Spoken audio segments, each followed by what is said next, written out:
إنني أنا الله لا إله إلا أنا فاعبدني وأقم الصلاة لذكري إن الساعة آتية أكاد أخفيها لتجزي كل نفس بما تسعي فلا يصدنك عنها من لا يؤمن بها واتبع هواه فترديه وما تلك بيمينك يا موسى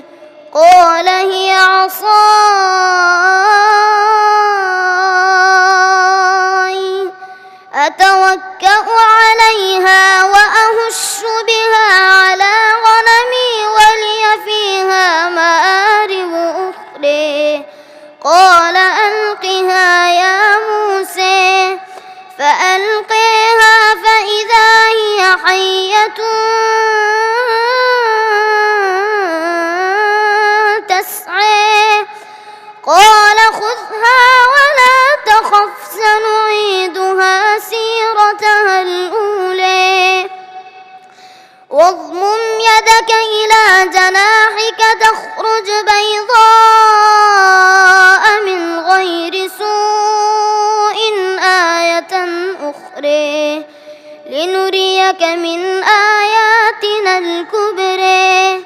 اذهب إلى فرعون إنه طغى قال رب اشرح لي صدري ويسر لي أمري واحلل عقدة من لساني يفقه قولي واجعل لي وزيرا من أهلي هارون أخي اشدد به أزري وأشركه في أمري كي نسبحك كثيرا ونذكرك كثيرا إنك كنت بنا بصيرا قال قد أوتيت سؤلك يا موسى ولقد مننا عليك مرة أخرى إذ أوحينا إلى أمك ما يوحي أن اقذفيه في التابوت فاقذفيه في اليم